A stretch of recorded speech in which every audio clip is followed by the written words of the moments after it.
Of orders and so much more. Joining us right now is Democratic Congressman of Connecticut, Jim Himes. Good morning. Good morning. It's nice to see you. There's a lot that's happened. I don't know if can you even keep up? Can't keep up. You know what? Actually, here's where I want to start. What do you just real quick? What do you make of the buyouts? Because I think that's actually something that a lot of federal workers are waking up this morning trying to figure out what they're supposed to do. Whether they're supposed to go to the office, whether they're supposed to resign. If they resign, are they really going to get paid? If they don't resign, are they going to get fired anyway?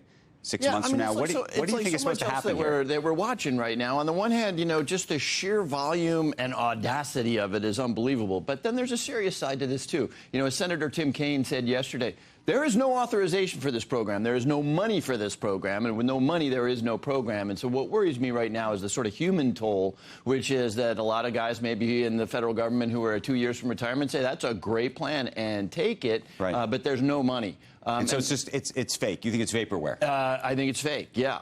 I mean, again, this kind of program would require funds, and this is not a line item in the federal veto. So what's going on here? Do they not know that? That's possible. They've done other illegal things.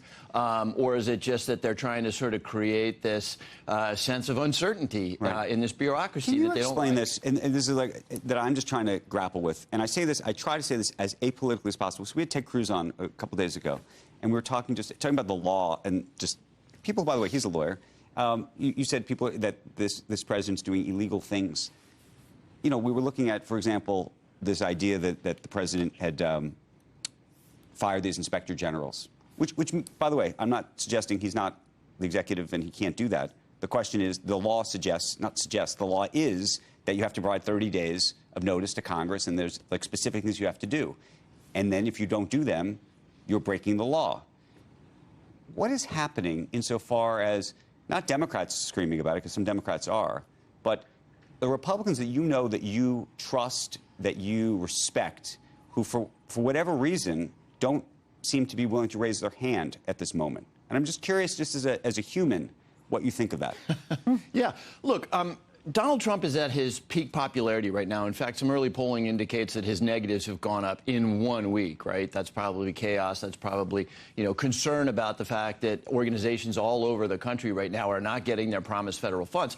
But he's at his peak political power right now. And as a consequence, there are very few, if any, Republicans who are willing to get in his way right now, even though every single Republican, Ted Cruz especially, understands that the 14th Amendment is pretty clear, that you can't just say, sorry, no 14th Amendment, this is the birthright citizenship. You can be a 6th grade civics student and know that Congress has the power of the purse. Are there examples, by the way, where Democratic presidents have done things that ultimately have gone to court where it's proven that they were doing things that are illegal? Of course, every president does it. Well, there's loan forgiveness, for example. Yeah. And so that's where I was going with this. It was a little bit of a setup of a question, but there are presidents that have done things that have gone beyond the law, and part of what they do is they try to stretch the law. And the question is how the American citizenry is supposed to think about that. Yeah, so every president tries to expand their presidential power and gets knocked back by the Supreme Court or by the Congress. What's different about this is that this isn't even close. I mean, again, I'm not a lawyer, but I can read the first line of the 14th Amendment and tell that the president's birthright citizenship is contrary to the Constitution. And the other thing that's different is traditionally presidents have said, okay, Supreme Court said what I did is unconstitutional. Yes, sir, I abide by that ruling. What we're hearing from the MAGA people, the Trump people, is that, who are these courts anyway? That gets you into kind of constitutional crisis land if they ignore rulings of the court, if they slag the courts in a way that further erodes their confidence. I think that's the big difference. When it comes to the remaining cabinet proposals, are there people you have concerns about, not concerns about? You think they all sail through? What do you think happens? Yeah, sure. I mean, by and large, ironically, for a populist president who's standing up for the common man, he has populated his economic team with Wall Street guys, Bessent, et cetera. Now, these are guys who at least know what they're doing, right? You may disagree with them politically, but they know what they're doing. I actually think the economy is in relatively good hands with those guys. Can I just ask you, because you just said something, they know what they're doing. Do you think the Democrats and the Biden administration made a mistake in the last term by having people who were not part of the private sector? Is that something you think they didn't have a enough legitimate people. critique? Yeah, They didn't have enough. Look, I think a good administration will typically have people who are very comfortable and knowledgeable about the private sector. I was in the private sector for 12 years, right? That's a huge advantage for me as I think about regulation in the financial world. So, yeah, I think the right thing is a mix, and I think it's fair to say that the Biden administration was dismissive of people with private sector experience. So, again, you asked about the nominees. Right. On the one hand, Jay Clayton as, Southern District of New York Attorney General, that's probably the best appointment you can make. I'm very happy with the CIA director, who I spoke with yesterday. We're former colleagues. On the other end of the spectrum, and, I suppose we could have an argument about this, but there is no argument. Kash Patel at FBI. Here's a guy who has promised to use the tools of the federal police force to prosecute political opponents, no law enforcement experience. So there's a spectrum of people who I think are qualified and good. Where do you land on RFK, which is, of course, the grilling starts today in the Senate? Yeah, look, I don't know RFK. Healthcare is not my field. There is nothing about this nomination, a guy who's sort of promoted, obviously rebutted concerns about autism coming out of vaccines. There's nothing about this guy that feels like he has the prudence and care and experience, but, not my field. The interesting question is, how does the Senate react? This country has always been about checks and balances and a balance of power. If guys like Kash Patel and Robert Kennedy just sail through, what you know is that the Senate is a wholly owned subsidiary of Donald Trump, and that's a weird world to be in. You mentioned financial regulation, and I know this is your forte as well as a former Goldman Sachs executive. There has been this notion that under the Trump 2.0, we'll see these sweeping deregulatory actions take place, namely as it pertains to capital rules, as it pertains to the ability for some of their customers to transact through antitrust.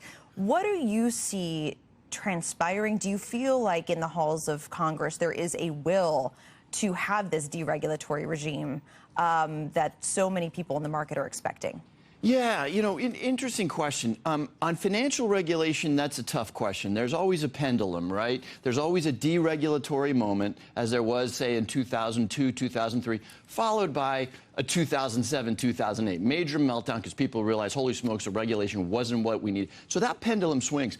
What's interesting about right now, Democrat speaking here, is that we are realizing on my side of the aisle that the regulation that prevents bridges from being built rapidly, that prevents the electrical network, which we need to triple in size, that the regulations that over the decades, whether they're environmental, being respectful of historical, stuff, being respectful of Native American kind of stuff, that all of these things together have resulted in a government that can no longer build anything, or if they do it over 20 and 30 years. That has implications for things that we care about, like actually building out an electrical economy, building out the grid, and it has fundamental implications for people who say, you know what, government can do some good stuff for you, right? We can build the interstate highway system.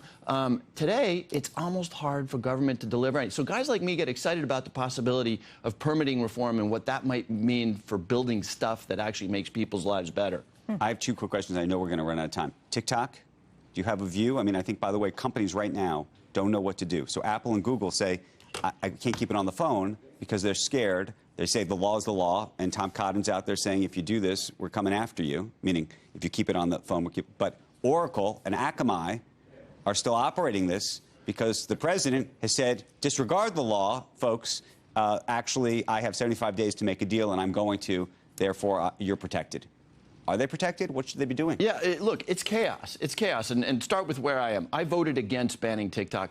I'm the ranking member of the Intelligence Committee. I know exactly what the Chinese are doing and can doing. But it was inconceivable to me that the federal government, maybe for the first time in our history, would tell millions of Americans, you don't get to see this media platform. But so you voted against it. You voted against the ban. Exactly. So you did not think the ban was right? I did not think the ban was consistent with freedom of the press and the idea that citizens should have access to the information that they want. Which also suggests to me that you do not think that TikTok is being used, at least in this moment, by the CCP in untoward ways. It's not. It's Full not. Stop. It's Full not. stop. It's not. By the way, the government admits this in their argument to the Supreme Court. They say it's a potential threat. Right. And they're not wrong about that. But my view is that if the federal government is going to tell American citizens, you don't get to read this, it better not be a potential threat. It better be a clear and present danger, a real threat. I've been making this argument, by the way, for months. I get killed by the audience, but I'm so. But you actually know. You know. Yeah, exactly. I know it is a potential threat, but there is not no one example. immediate. There is no example of the CCP going to TikTok saying, "Give us this information," or going to TikTok and saying, "Hey, show Jim Himes in Connecticut this image." Doesn't happen. Could happen. Save the doesn't happen. tape, folks. Jim Himes. Thank you for coming to the